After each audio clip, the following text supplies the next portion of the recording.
Hello दोस्तों, मेरे channel में आप सभी की स्वागत है। आखिरी इस वीडियो के माध्यम से जो कि आप लोग को जीके और जीएस का महत्वपूर्ण प्रश्न जो कि करवाने वाले हैं, जो कि सभी एग्जाम के लिए इम्पोर्टेंट रहने वाला है। आप किसी भी एग्जाम की तैयारी कर रहे हैं तो इस वीडियो को शुरू से अंत तक देखिए, तभी आप लोग को समझ में आएगा कि जीके और जीएस से प्रश्न आप सभी के एग्जाम में कहाँ से प्रश्न जो कि देखने को मिलता है। तो यह जो कि आप लोग कर इस वीडियो को शुरू से अंत तक देखिए, जो कि जीके और जीएस के महत्वपूर्ण प्रश्न जो कि करवाने वाले हैं, जो कि सभी एग्जाम के लिए इम्पोर्टेंट रहने वाला है। तो चलिए, तो पहला प्रश्न क्या पूछ रहा है कि जय हिंद का नारा किसने दिया। तो जय हिंद के नारा जो कि किसने दिया आप लोग को बताना है। तो जय हिंद के नारा जो कि किसने दिया, तो यह सुभाष चंद्र बोस ने जय हिंद का नारा दिए थे।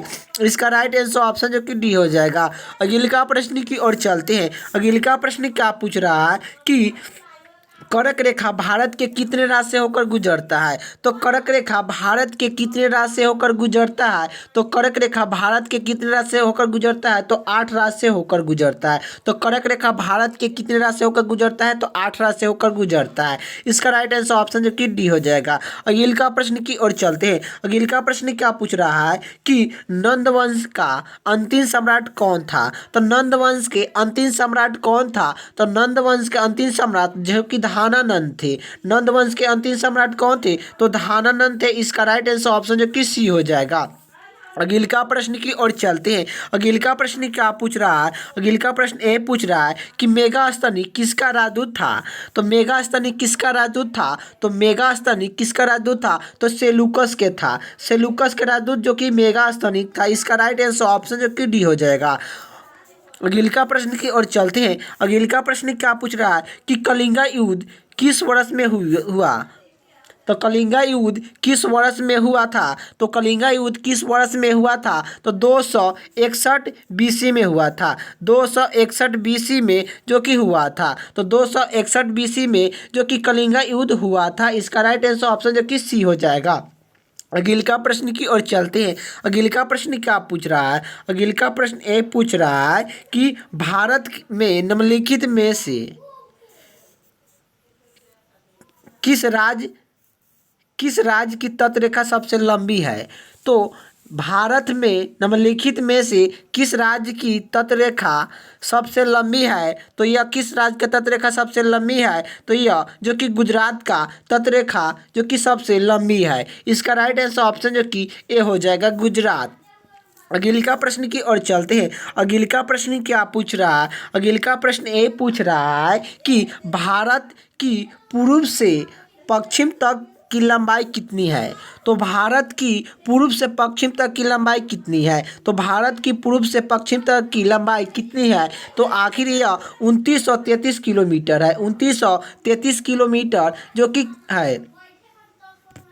हाँ, इसका राइट आंसर ऑप्शन जो कि ए हो जाएगा कि भारत की पूर्व से पश्चिम तक की लंबाई कितनी है, तो 2933 किलो। इसका राइट आंसर ऑप्शन जो कि ए हो जाएगा। अगले प्रश्न क्या पूछ रहा है। अगले प्रश्न ए पूछ रहा है कि भारत की तटरेखा की लंबाई कितनी है। तो भारत की तटरेखा की लंबाई कितनी है। तो भारत की तटरेखा की लंबाई कितनी है, तो यह 6100 किलो। 6100 किलो है। इसका राइट आंसर ऑप्शन जो कि बी हो जाएगा। अगले प्रश्न की ओर चलते हैं।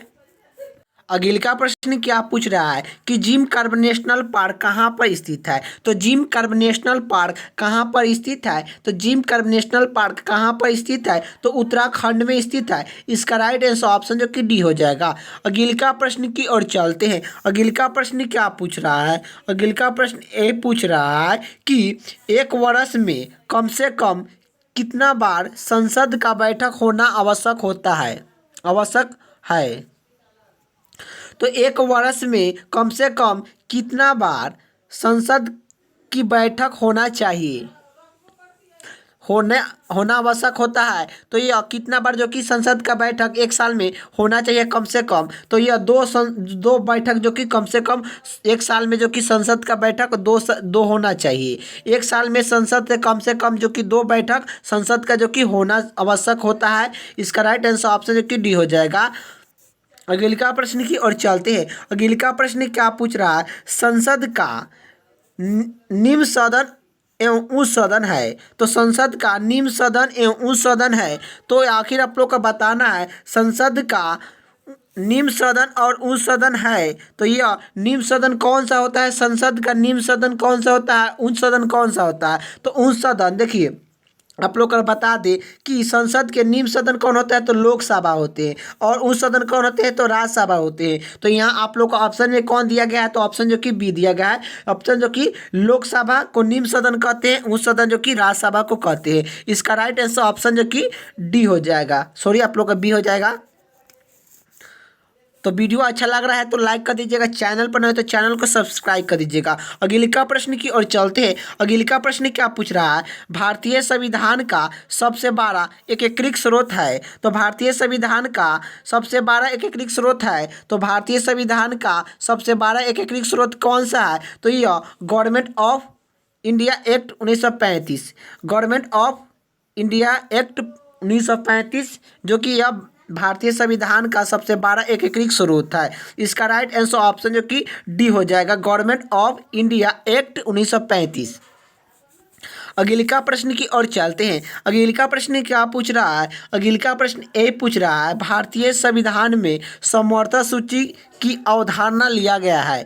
तो भारतीय संविधान में समवर्ती सूची की अवधारणा लिया गया है। तो समवर्ती सूची की अवधारणा जो कि कहाँ से लिया गया है, तो यह जो कि ऑस्ट्रेलिया से लिया गया है। तो भारतीय संविधान में समवर्ती सूची की अवधारणा कहाँ से लिया गया है, तो ऑस्ट्रेलिया से लिया गया है। इसका राइट आंसर ऑप्शन जो कि ए हो जाएगा। अगली प्रश्न की ओर चलते हैं। अगली प्रश्न क्या पूछ रहा है, अगली प्रश्न ए पूछ रहा है, भारतीय संविधान में मौलिक कर्तव्य का विचार लिया गया है। तो भारतीय संविधान में मौलिक कर्तव्य का विचार लिया गया है। यह मौलिक कर्तव्य कहाँ से लिया गया है, तो रूस के संविधान से लिया गया है। तो रूस के संविधान से मौलिक कर्तव्य जो कि लिया गया है। एक बात करें मौलिक कर्तव्य कौन सी भाग में है, तो मौलिक कर्तव्य भाग जो कि चौथा के क में है। चौथा के क में मौलिक कर्तव्य जो कि भाग है, ये भी आप लोग को याद होना चाहिए। मौलिक कर्तव्य जो कि कौन सी अनुच्छेद में है, ये भी आप लोग को याद होना चाहिए कि मौलिक कर्तव्य जो कि कौन सा अनुच्छेद में है। तो अनुच्छेद भी आप लोग को याद होना चाहिए कि मौलिक कर्तव्य कौन सी अनुच्छेद में है। तो अनुच्छेद जो कि 51 के क में, 51 के क में मौलिक कर्तव्य है। एक बात करें वर्तमान में मौलिक कर्तव्य जो कि कितना है, तो वर्तमान में मौलिक कर्तव्य जो कि 11 है। वर्तमान में मौलिक कर्तव्य जो कि कितना है, तो 11 है। ये भी आप लोग को याद होना चाहिए। पहले कितना था, तो यह पहले के बात करें तो पहले कितना था, तो 10 मौलिक कर्तव्य था। ये भी आप लोग को याद होना चाहिए। इसी तरह आपसे जो कि एग्जाम में पूछता है,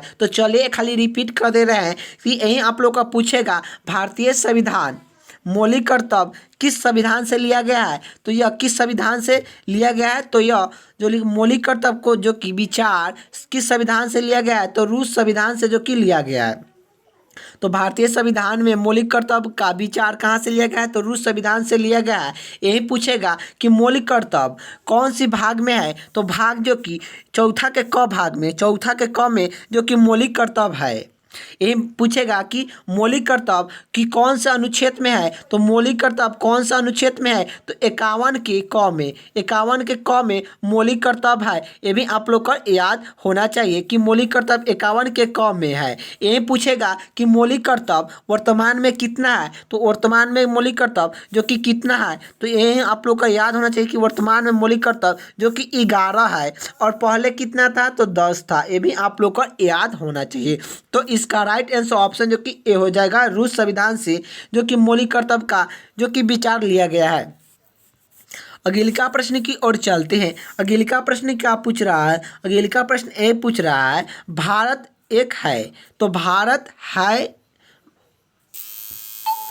तो ये इसका राइट आंसर क्या हो जाएगा, भारत एक है। तो भारत एक है, तो भारत क्या है, राज्यों का संघ है। राज्यों का संघ भारत है। भारत एक है, राज्यों का संघ है। इसका राइट आंसर ऑप्शन जो कि बी हो जाएगा। अगली प्रश्न की ओर चलते हैं। अगली प्रश्न क्या पूछ रहा है, अगली प्रश्न ए पूछ रहा है कि नए राज्य के गठन तथा सीमा में परिवर्तन करने का अधिकार किसको है? तो नया राज्य का गठन तथा सीमा में परिवर्तन करने का अधिकार किसको है? तो यह किसको है? तो संसद का है। इसका राइट आंसर ऑप्शन जो कि डी हो जाएगा। कोई नया राज्य का गठन करना हो तथा सीमा में परिवर्तन करने का अधिकार किसके पास है? तो यह संसद के पास है। ये भी आप लोग को याद होना चाहिए। अगले का प्रश्न की ओर चलते हैं। अगले का प्रश्न क्या पूछ रहा है? निम्नलिखित में से किस राज्य से कर्क रेखा नहीं गुजरता है? तो निम्नलिखित में से किस राज्य से कर्क रेखा नहीं गुजरता है? निम्नलिखित में से किस राज्य से कर्क रेखा नहीं गुजरता है? तो कर्क रेखा किस राज्य से होकर नहीं गुजरता है? तो उड़ीसा राज्य से कर्क रेखा जो कि नहीं गुजरता है। इसका राइट आंसर ऑप्शन जो कि बी हो जाएगा। कर्क रेखा 8 राज्य से होकर गुजरता है। ये भी आप लोग को याद होना चाहिए। कर्क रेखा 8 राज्य से होकर गुजरता है। तो यह 8 राज्य का नाम क्या क्या है आप लोग का चलिए बता दे रहे हैं। तो देखिए, इसका एक ट्रिक है। आप लोग का ट्रिक याद रखना है कि मित्र पर गमछा झाड़। क्या? मित्र पर गमछा झाड़। गमछा झाड़, मित्र पर गमछा झाड़, इसका ट्रिक है। ये भी आप लोग को याद होना चाहिए। देखिए, मी से मिजोरम, ती से त्रिपुरम, प से पश्चिम बंगाल, र से राजस्थान, ग से गुजरात, म से मध्य प्रदेश, छ से छत्तीसगढ़ और जो कि झाड़ से मतलब जो कि झारखंड। यही आप लोग का 8 राज्य का नाम है। तो चलिए खाली आप रिपीट कर दे रहे हैं। तो देखिए, तो यह क्या होगा? तो मी से मिजोरम, ती से त्रिपुरम, प से पश्चिम बंगाल, र से राजस्थान, ग से गुजरात, म से मध्य प्रदेश और छ से छत्तीसगढ़, झा से मतलब क्या हो गया? झारखंड। तो यह 8 राज्य आप लोग का याद होना चाहिए कि कर्क रेखा 8 राज्य से होकर गुजरता है। लेकिन देखिए, गुजरात जो कि उड़ीसा राज्य जो कि कर्क रेखा से नहीं गुजरता है। इसका राइट आंसर ऑप्शन जो कि बी हो जाएगा। अगले का प्रश्न की ओर चलते हैं। अगले का प्रश्न क्या पूछ रहा है? भारत का वह राज्य जिससे कर्क रेखा गुजरता है। तो भारत के वह राज्य जिससे कर्क रेखा होकर गुजरता है। भारत का वह राज्य जिससे कर्क रेखा होकर गुजरता है। तो कर्क रेखा जो कि किस राज्य से होकर गुजरता है? तो कर्क रेखा जो कि झारखंड से होकर गुजरता है। इसका राइट आंसर ऑप्शन जो कि सी हो जाएगा। भारत का वह राज्य जिससे कर्क रेखा होकर गुजरता है तो यह जो कि झारखंड हो जाएगा।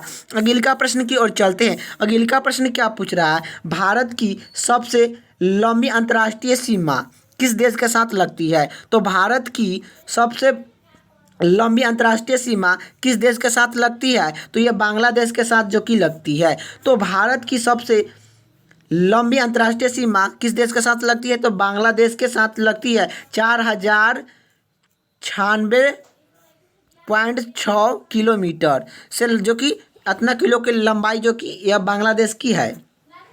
अगले का प्रश्न की ओर चलते हैं। अगले का प्रश्न क्या पूछ रहा है? सबसे छोटा स्थलीय सीमा भारत के किस देश के साथ लगती है? तो सबसे छोटा स्थलीय सीमा भारत के किस देश के साथ लगती है? तो यह भूटान से जो कि लगती है। इसका राइट आंसर ऑप्शन जो कि सी हो जाएगा। सबसे छोटा स्थलीय सीमा भारत की किस देश के साथ लगती है? तो भूटान के। अगले का प्रश्न की ओर चलते हैं। अगले का प्रश्न क्या पूछ रहा है? निम्नलिखित में से कौन सी नागदा फसल है? तो निम्नलिखित में से कौन सी नागदा फसल है? तो निम्नलिखित में से कौन सी नागदा फसल है? तो नागदा फसल कौन सी है? तो मकई है। इसका राइट आंसर ऑप्शन जो कि बी हो जाएगा। अगले का प्रश्न की ओर चलते हैं। अगले का प्रश्न क्या पूछ रहा है? अगले का प्रश्न ए पूछ रहा है, निम्न में से कौन सी खड़ी फसल नहीं है? तो निम्न में से कौन सी खड़ी फसल नहीं है? तो निम्न में से कौन सी खड़ी फसल नहीं है आप लोग को बताना है। तो यह खड़ी फसल जो कि सरसों नहीं है। सरसों एक जो कि रबी फसल है।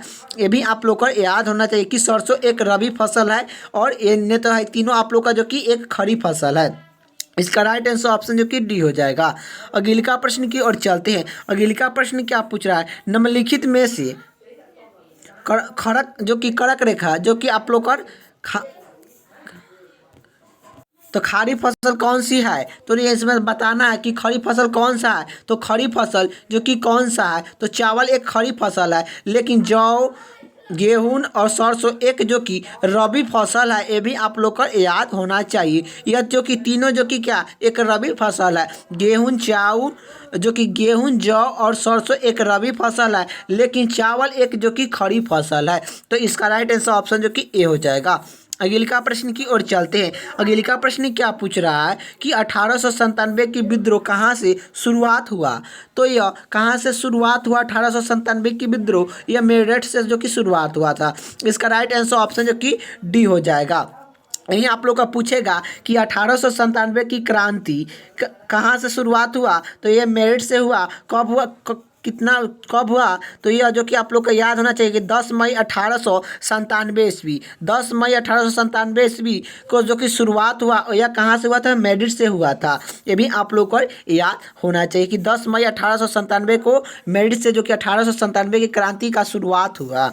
इसका राइट आंसर ऑप्शन जो कि डी हो जाएगा। अगले का प्रश्न की ओर चलते हैं। अगले का प्रश्न क्या पूछ रहा है कि 1897 के विद्रोह के समय भारत का गवर्नर जनरल कौन था। तो 1897 के विद्रोह के समय भारत का गवर्नर जनरल कौन था, तो लॉर्ड कैनिंग था। इसका राइट आंसर ऑप्शन जो कि बी हो जाएगा। अगले का प्रश्न की ओर चलते हैं। अगले का प्रश्न क्या पूछ रहा है, अगले का प्रश्न ए पूछ रहा है। अगले का प्रश्न ए पूछ रहा है, निम्नलिखित में से मगध का कौन सा राजा सिकंदर सम्राट का समीकरण था। तो निम्नलिखित में से कौन से मगध का कौन सा राजा सिकंदर सम्राट का समीकरण था। तो मगध के कौन सा राजा था जो कि सिकंदर सम्राट का समीकरण था, तो यह धानानंद था। इसका राइट आंसर ऑप्शन जो कि सी हो जाएगा। अगले का प्रश्न की बात करें कि अगले का प्रश्न क्या पूछ रहा है कि आप लोग का विस्तार का युद्ध 326 बीसी में किन किन शासक के बीच में हुआ। तो आखिर आप लोग को बताना है कि विस्तार का युद्ध 326 बीसी किस किस के शासन के बीच में हुआ। तो यह किस शासन के बीच में हुआ था, तो यह जो कि सिकंदर और पंजाब पुरस के बीच में हुआ, के माध्यम में हुआ था।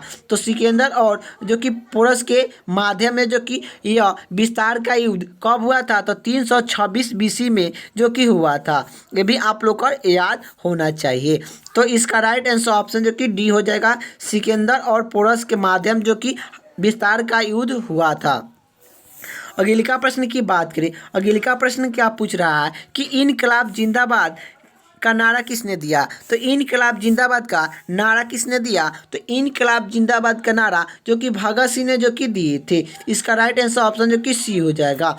और अगले का प्रश्न क्या पूछ रहा है, अगले का प्रश्न यही पूछ रहा है कि भारत की आज़ाद के समय कांग्रेस की अध्यक्षता कौन किए थे। तो भारत के आज़ाद के समय कांग्रेस की अध्यक्षता कौन किए थे, तो भारत के आज़ाद के समय कांग्रेस की अध्यक्षता कौन किए थे, तो जेपी कृपलानी जो कि किए थे। इसका राइट आंसर ऑप्शन जो कि डी हो जाएगा। तो आखिर आप लोग का जो कि वीडियो कैसा लगा कमेंट बॉक्स में बताइएगा। वीडियो अच्छा लगे तो लाइक कर दीजिएगा, चैनल पर नहीं तो चैनल को सब्सक्राइब कर दीजिएगा। जय हिंद, जय भारत।